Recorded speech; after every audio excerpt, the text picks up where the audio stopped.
You're listening to Distraction Therapy. Conversations and sound walks at a time of change. With me, Rob Watson.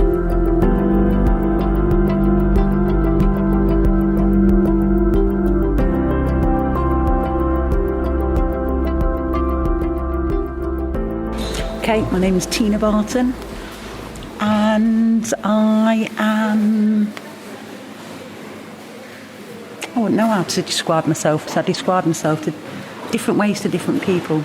So when I'm speaking to some people, I will emphasise on my community engagement background and my ability of working with people, and then when I'm talking to kind of strategic level people, I will speak to them about my time spent in the corporate world or working with kind of directors and strategic decision makers. So I suppose over the last 25, 30 years, I've done an awful lot of stuff with lots of different kind of sectors. That's enabled me to be able to work with children and young people, communities, businesses, corporate businesses, and then charities and the voluntary sector as well. So a bit of a smorgasbord of... Today we are in the Chapel Cafe on Bishop Street, and we are supporting a new, I feel, much needed service. So at the moment we're helping Mahesh to scope out and carry out a mapping exercise of this new need, well, not a new need, because as you'll be well aware in the city, Rob, kind of over periods of time, different subjects and issues become the kind of hot topic. So I would say probably 12, 13 years ago, there was quite a bit of support and dedicated support services all across the city for men, and they've kind of almost ceased existence or have kind of reduced to very limited services. And obviously over the last 18 months to 2 years, there's been a real surge in need from the support that men are kind of seeking, and it don't seem to be there. So a couple of weeks ago, well actually longer than a couple of weeks ago, a few months ago, we sat down and we kind of decided to come up with a bit of a 3-month pilot, so forming of 3 elements. So one was a mapping exercise. So at the moment, myself and a few colleagues are working to build up a picture of what services and support are actually out there being delivered for men across the city.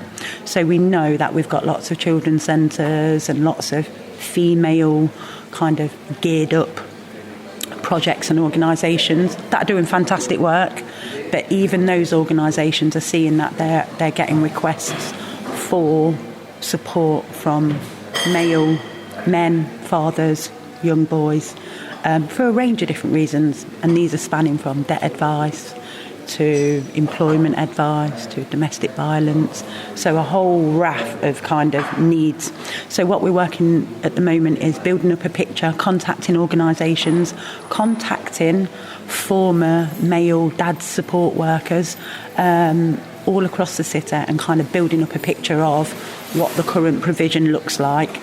Running alongside that, we've got some fortnightly sessions happening here, so a free fortnightly drop-in for any male seeking support, seeking, you know, a bit of social interactivity. Here is the Chapel Cafe on Bishop Street.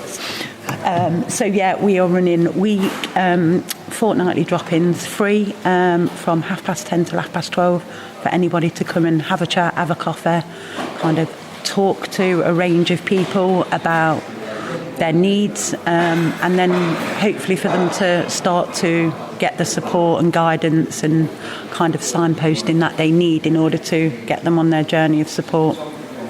And then all of this is going to be brought together at the end of the 3 months, and we're going to do a 1-hour newsroom where we're going to share some of the findings from the mapping exercise, some of the obviously feedback from the conversations we've been having from men who have been coming in and kind of accessing the service. So quite an exciting time. And I know Mahesh from the New Hope CIC, Community Interest Company, that is, for anybody who doesn't know what a CIC is. And there seem to be words that are being used a lot more. So I think historically we've always looked at like charities and voluntary and community organisations, and community interest companies are just a new way to enable people to do socially impactful delivery within their organisations, but to generate income at the same time and put that back into the work that they carry out. So Hope CIC is a new organisation that's located on Bishop Street, just down the road from where we are today at the Chapel Cafe. And they are hoping to deliver a wealth of services and support, not just for men, but for families, women, children, not only just in Leicester, but in other areas of the world as well.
girl, look at me.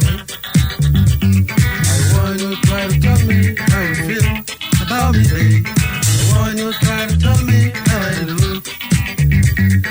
Tell me, tell me, tell me, tell me, tell me, tell me, please tell me how I do. You look so good, fantastic man.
In my varied career, there was a point where I was actually the parenting coordinator for the sitter.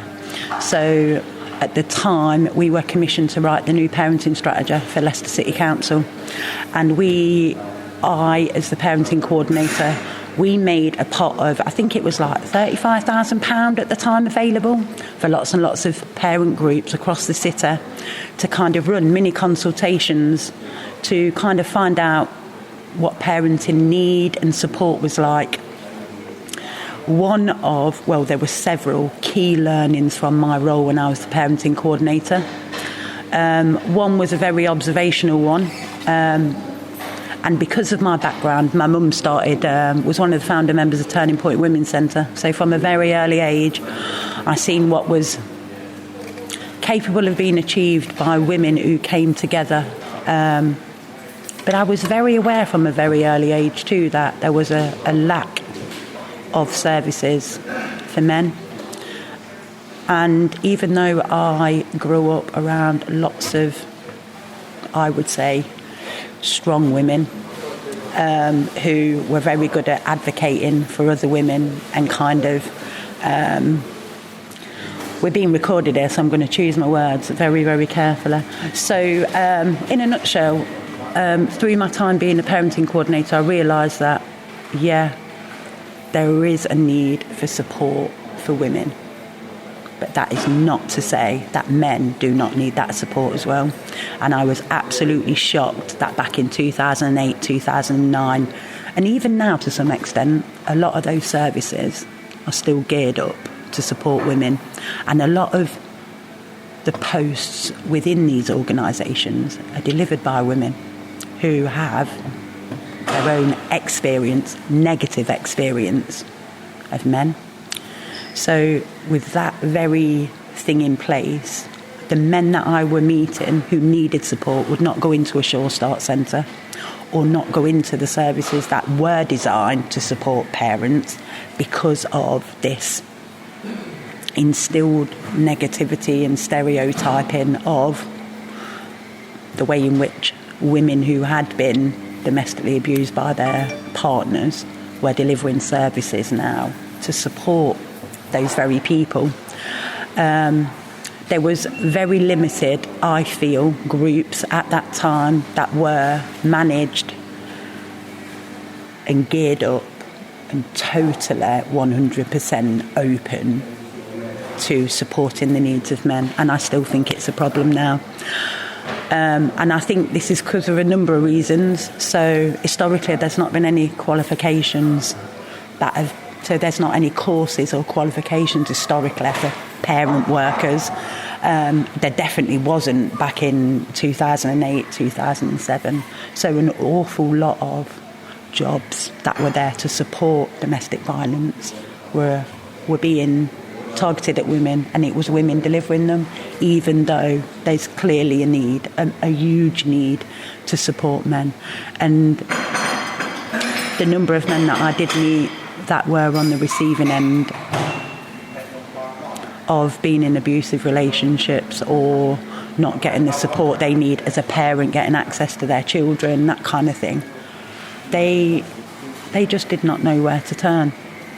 Now, I know as a result of that, there were dedicated roles for men that were made available in the city. So there was a dedicated worker in Beaumont Leys. The Centre for Fun and Families had dedicated male workers. You know, there were a number of male workers attached to Shore Start centres for a number of years. And now they're just not there anymore. So it would seem to me that, again, the analogy of identifying a fire and then wanting to put the fire out by targeting the water at the root of the problem is not what happened. What happened was there was a fire and the water was just sprayed over the top just to kind of simmer it down, but the embers were still burning. And now it seems that that fire's just ignited again, and there's a real big need to support men in the city to be able to have the confidence to understand that, you know, there are services out there, and if there isn't, then actually they need to be part of the voice that, you know, makes that kind of support happen again. You know, I just wish sometimes men were a little bit more women-like when it came to talking about what they need and what they wanted.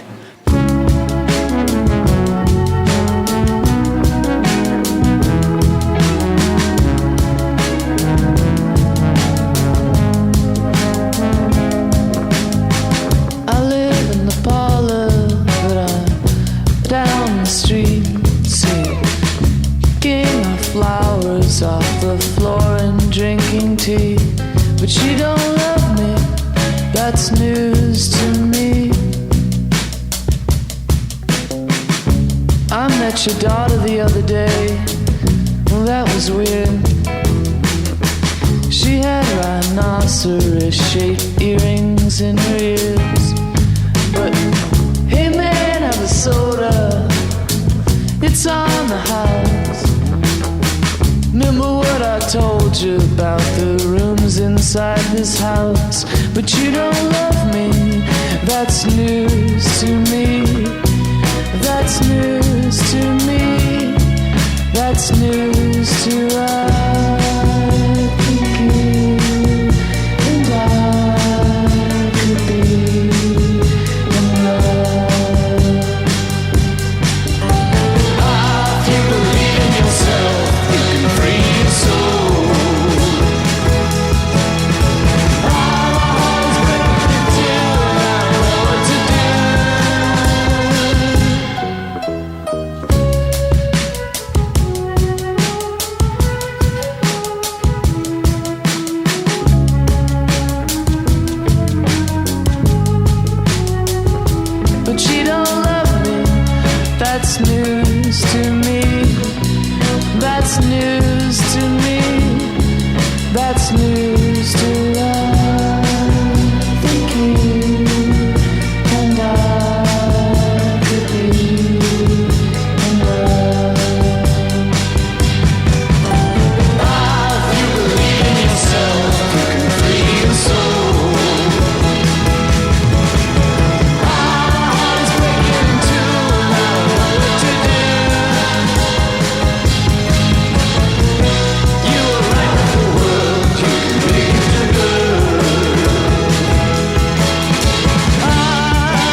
I grew up in a house where, you know, my dad was very violent to my mum. I have memories of, you know, God, my dad throwing my mum outside naked and not letting her back in the house.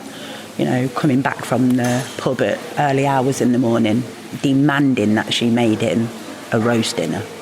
You know, and for years, until she met these other women and realised she wasn't the only person in this situation, for years she just felt, incapable of rising up and kind of standing up and empowering herself to change her life. But I did then see from an early age how all those negative stereotypes from females can then be cascaded down to their children. So, you know, I'm not going to... It was very normal as a child to hear women in my mum's friendship circle, you know, insinuating that all men are bastards. You know, like, you know, men will never change their spots, you know, like, once they've hit someone, they'll always hit someone, that kind of thing. And as I've grown into my own kind of, as I've grown into an adult and realised, become a parent myself, that actually, no, not all men are bastards. You know, actually, there are some female pieces of work out there, and I've seen them in action, you know, and I think the support for men should be just as reflective of the support for women. There was a project that I worked on many years ago, which was around, I worked with 4 young boys through a sexual abuse project. And the boys were 11 to 14 years old. And when it was a media project and there was no kind of hidden agenda, it was very much like, right, what are the key messages you feel we should be getting out there about sexual abuse? And their big thing was that all the services and support out there to support young boys around sexual abuse were geared up to girls. So we did a fantastic project with them. We identified all the decision makers in the city, council, in the local authority and in the police, child protection units. And we got all their heads of services to be interviewed by these young boys, and they asked them questions on camera about their opinion about the design of services, how they feel they're geared towards females, why boys and males do not disclose or come forward as much as women do to talk about that kind of thing. And none of them actually knew that any of the young boys were actually victims of sexual abuse. And so they carried out, I think it was something like 12 or 14 interviews, and then brought all their evidence together, and they put an event on at the Phoenix called Listen to the Boys. And they had all of these heads of service and, you know, strategic decision makers in a room, and basically said, this is what we did, this is what we found out, and this is our story, and this is what happened to us. And literally, even now I feel quite emotional talking about it, but a lot of things changed as a result of that. So it made those people think about the way they promote services, the colours of which they put on branding, even something as silly as that, you know, how actually there shouldn't be segregated projects for boys and girls. The support should be unified so it gets the same amount of kind of attention and stuff like that. So for me, I do think in society anyway, women, you know, without a doubt, they're doers, but you know, and they're very good at articulating and making noise where it's needed.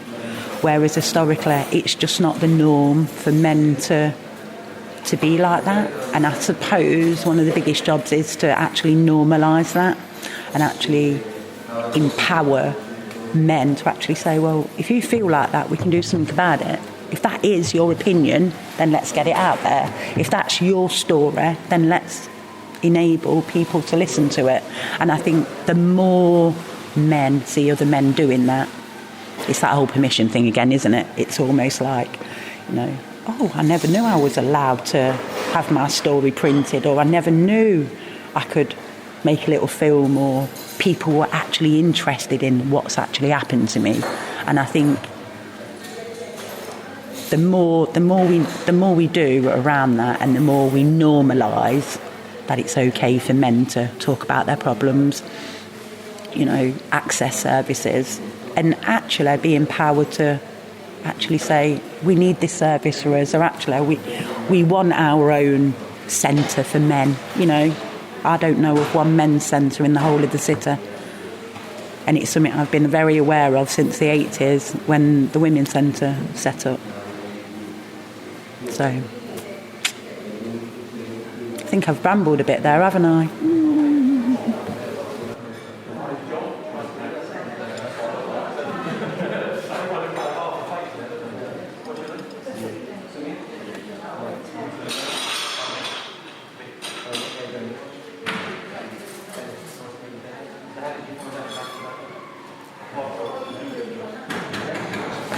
My name's Jed, and we are in a calf/church, I would say.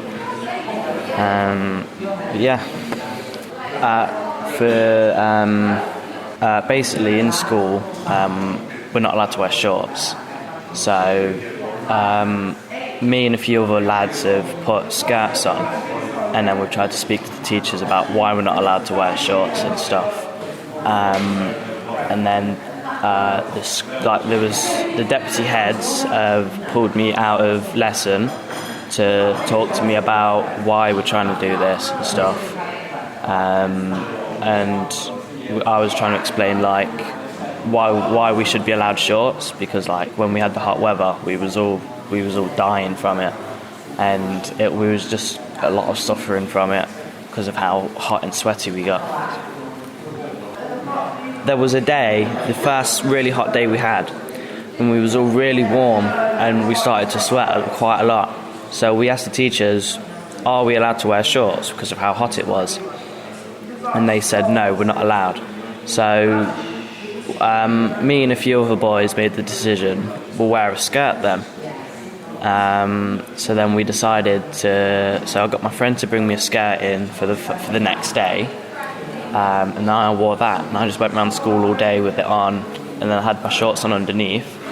And then about 3 days later, more girls started bringing skirts in for other boys. And then we just had 5 or 6 of us with skirts on. And then there was the photos that we took to send to the head teacher, was me and 2 other boys wearing the skirts. And then we decided to write a letter to her because none of the teachers would properly listen, and they just weren't having any of it. But we do have a few teachers on board with it that are interested to hear more about it and to know what's going on and to keep them updated on it. So we were all wearing skirts, and then we just kept coming in skirts every day on the hot days. And then the head teacher replied yesterday and said next week that she wants to have a chat with me about it to try and sort something out. All of the students, they were all on board. There was a few teachers at first that were a bit yeah. And then some of them were straight on board, and some of them were just no. And then other times, the head teacher, she's interested to know more about it. My music teachers, they're interested to know about it. And then my head of year and tutor teacher, they're all interested to know about it, whereas some teachers are just a bit iffy. I would personally like them to not completely agree with us, but to compromise with us. We want shorts. They could compromise. If it gets to this certain amount of temperature throughout the week, then you'll have to bring your shorts in or get changed during school. Or they allow, because they said that it's hard to change the whole school policy for uniform because of the shorts. Whereas like in Asda, they have like grey shorts and black shorts that you're allowed to wear in primary school. So we want those kind of shorts, and hopefully we want them just to say you can wear them, but only when it gets to like this temperature throughout the week. The only thing that confuses me is that girls, they get like they get the skirts, and then they're allowed to wear trousers as well, whereas boys, they're only allowed to wear trousers. And the schools say they try to keep it gender neutral, like how we're allowed to wear the skirts, like they won't tell us to take them off. But I didn't understand it because girls wear shorts as well, and I know girls in the school that would wear the shorts if it got too hot. So we were just confused like, on that side of things as well. I'm actually getting quite a lot of respect from the other year groups, because I was going into PE one day and I saw one of my friends in year 7. So I said hi to him, and then as I was walking past, one of the girls goes, "Are you the boy that was wearing the skirt to school?" I went, "Yeah." She's like, "You got my respect for that." And then there was also like year 10s as well that were like coming up to me and saying, "Are you the one that wear the skirt to school?" And they all like really loved the idea of it. Where it's come from is not only the fact that I'm wearing a skirt in the school and I'm a boy, it's also that because we're not allowed to wear shorts, that they're seeing this as an opportunity to try and get something into school like shorts, and they're also like seeing it as like a new like thing to do to try and get the teachers to like get the shorts in and stuff. So when we join the school, so I got the green tie, and then from year 7 to year 11 we keep that green tie, and then it just goes like green, yellow, blue, red and purple, and that like you keep that tie all the way from year 7 to year 11, and then as soon as the year 11s leave, they get that tie. So when I leave, the new year 7s after I leave will get the green tie. And then the blazers, they're only allowing us to take them off during the hot periods, whereas like other than that you have to bring your blazer to school. And like trousers, they have to be black, they can't be skinny no more, so like tight fitted, they have to be baggy, and the same with skirts, they have to be below, like just above your knees, and other than that, they say it's important because like with the shoes as well, we're only allowed certain shoes, and they say they would rather do this because they don't want other kids who come from a poorer background, whereas the other kids that come from a richer background to wear like Gucci shoes, whereas the kids from a poorer background have like shoes from Clark's or something. My mum loves the idea, and like everyone that I've told about it loves it and thinks it's a great idea for us to do this, because not only will it get it into our school, but it also spread to other schools for them to then do the same thing and get shorts into their school as well, because there's quite a few schools that don't allow shorts anymore. I would like to see at least, I don't know, like 30-40% of schools around the country to have some form of shorts for the students. Maybe not other schools, but mostly our school. So then if we can do it, then it just shows other schools across the country can then do that as well. And then hopefully by then everyone will be able to wear shorts.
My name is John Costa, and we're at the Chapel Cafe, run by the Zinfia Trust for the Male Support Service, run by the Hope CIC charity.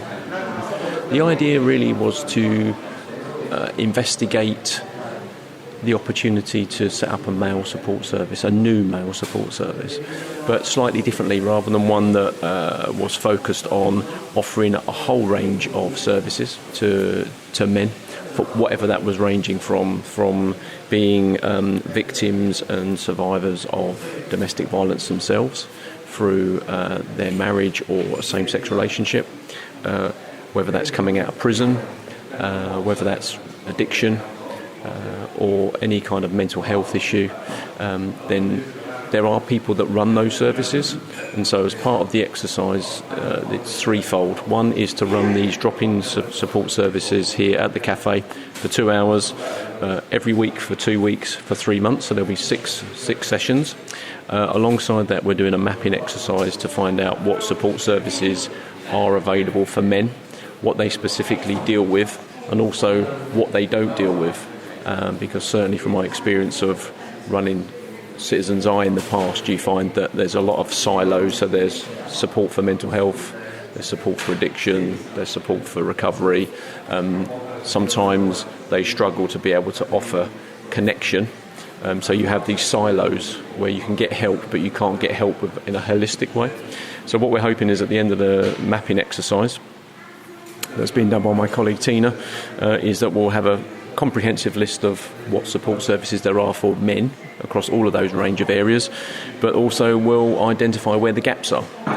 So then we've got 3 months of evidence, 6 drop-in sessions with all of the evidence to then go after some funding, which we've been offered some funding to set up something, but now we're making sure that the evidence is there to demonstrate that we do actually need the funding to provide those services. So hopefully at the end of that, then we'll run a big newsroom, and we'll bring all the stats and statistics together, and then these sessions will either become weekly or fortnightly going forward.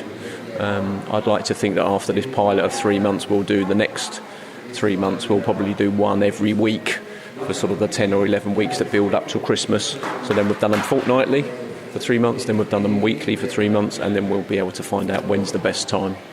The value of it is the fact that it's open, it's a neutral space, it's not run in a way where it's like a closed room. You know what I mean? So we're not going into a classroom environment that we might not be comfortable with. There's the informality of having other people around. Obviously, you've got to take into account confidentiality, but the informality of it. There's refreshments, obviously. Sometimes the 10:30 to 12:30 is a good time. It's not too early, but it's not too late that it eats into your afternoon. And I think it also allows you to identify where you are. So someone could come in here now looking like they're buying a cup of tea or coffee, almost be watching what we're doing, and maybe decided to come back in 2 weeks' time. There's no, I've arrived at the door, I have to ring a bell, I have to knock, I have to announce who I am. I think that's really important. That sort of the informal nature of it means that people then can get comfortable with who's around and approach you at the right time. It's really interesting, actually. All of the issues that we had, particularly last week, when we had several people came and filled the sort of forms out, saying like they'd like to, have conversations with Mahesh, who's in charge of the CIC, are all very much reflective of the world that we live in. Like I said, ranging from all the things I said earlier, particularly mental health, but also well-being. You know what I mean? And people dropping in, just talking about things that are important to them. What they'd like help with, what they'd like support with. And I think you can have all of those conversations that are needed around about the real important social issues.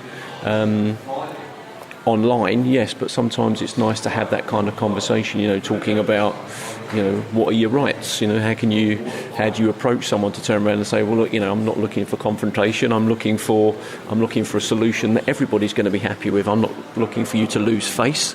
I'm coming up with the fact that we're going to have this situation again. And I think that's, where's that compromise? We don't teach that in schools, and we don't learn it anywhere else, and we don't see it role modelled in a positive way on television. or in popular culture. So how would you even realise that there's your way, my way, but as for the right way, the only way and the correct way, that doesn't exist, because there's your way or my way. So we have to reach compromise if we're able to function. And of course, the dialogue that you can have dialogue around maybe a particular area of conflict that you are in. You know what I mean? That's not warfare conflict, but conflict as in a disagreement that you're trying to sort out. Well, actually, that conversation can improve your well-being. So then we're into well-being or mental health, because if you've got good well-being, then it will affect your mental health. You're in good mental health. And I think this is what people don't understand. And sometimes when you have support services and charities and organisations, that they will come at it from the point of view of, this is the service that we provide, but I can't talk to you about that. And you go, well, hang on, actually talking about that is the reason why I'm coming to your support service. And I think everybody has the ability to be a counsellor, and we forget about that, because being a good counsellor is listening and then be able to help people with the situation they're in. Well, I think the role model behaviour of men, which was always kind of like, not so much stiff upper lip, but you didn't talk about your feelings and stuff like that. You know what I mean? It's about being tough, being the breadwinner and all that kind of stuff. My father's generation, really, you know what I mean? And you kind of cracked on with it. Is still prevalent, yeah. But also it's been replaced on social media in a very different way. So now it's not so much about being hard and tough. It's about representing yourself as physically fit. You know what I mean?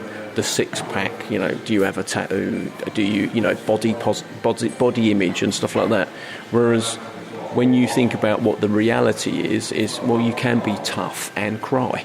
You know what I mean? It's what's the difference between crying at England winning or losing, or drawing, depending, being topical, just to date this conversation, or talking about your feelings and stuff like that. And I think we just need to understand that we need to be creating these spaces where not first every time you meet your mate, he kind of like is an emotional wreck because he's talking about how he's been crying about kittens, or his kids are upsetting him, or his wife's kidding. But it's just the fact that we need to understand that we only know if we're okay not by how we look or how we represent ourselves, but actually how we articulate. If we turn around and say, look, I'm not being funny, guys, I'm having a issue of it today, really. And you go, well, why is that? And you go, well, I can't go into the details, but this. And you go, well, do you know what? Yeah, great. And you have to kind of come in here and you have to present a certain way. You know what I mean? So if you go to school, your mates are expecting you to be on it. You know what I mean? And if you're on social media, everybody's happy. And it's I'm not being funny. I know you're in year 9 and you're 14. You're not in the Bahamas. You're walking through the High Cross and have found this really cool picture. And so we don't have that conversation about the fakery that's involved in social media. But that also means that some people aren't always having a good time because they're not able to differentiate between what is a good time and what's a bad time, and am I feeling bad or am I just feeling normal? Which is, I've had a tough week, or, it's been a long year, what the hell's going on with COVID? England drew, whatever it is, all of these things have impacts on people. Well, I think when I was at school, it was be seen, not heard. It was still that kind of comprehensive, we were in the first comprehensive year, so it was still that kind of grammar way of doing it, which is, get on. When I look back now, I just worked so hard at school, and I mean, what's the point? So I never went to university. I deliberately decided not to go to do university because of that. So I ended up working and travelling and doing all sorts of expeditions and stuff, and I've spent my life really, bankrupt twice, been to prison, been in the army, done all these things, been a freelance journalist, teacher at university, and thanks to you, it's your fault. All of these things, and what you realise is that you can have all of these qualifications and you can have all of these experiences and stuff, but you can draw and learn from those or not, and that will inform who you are today, or it won't. And I think what we tend to think about is that, if you've been on this pathway, this is where I should be. And if I'm not on that pathway, then I'm a failure. Or if I'm on that pathway, I've done all right. And if I'm ahead, then I'm a success. And you go, well, That's not what success is. That's not what failure is. Failure is if it's not worked and you're still in the game and then you've found a way that makes it work, or you've learned something. You know what I mean? And I think you can have all of these posters on Instagram with all these motivational quotes, but people don't really understand what they mean. And it's only when you've been knocked down and then when you get up again and you turn around and say, well, I can make the same mistake. Or do I change the way that I approach it and stuff like that, and get support and get help. And of course, asking for help, which is perfectly logical when you think about it. If you can't do something, if you can't fix this, you'd ask something. If you can't fix your car, you'd ask the mechanic. When you can't fix yourself, why wouldn't you ask someone for help? But why is that? No one goes into a garage and goes, I think my brakes are broke, mate. You're a failure. Can you imagine? It doesn't work like that, does it? So I think, we just need to get to the point now where we go back to dialogue is a good thing, and dialogue doesn't have to end in conflict.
You've been listening to Distraction Therapy with me, Rob Watson. Find out more at robwatsonmedia.net or follow me on Instagram and Twitter at RobWMedia.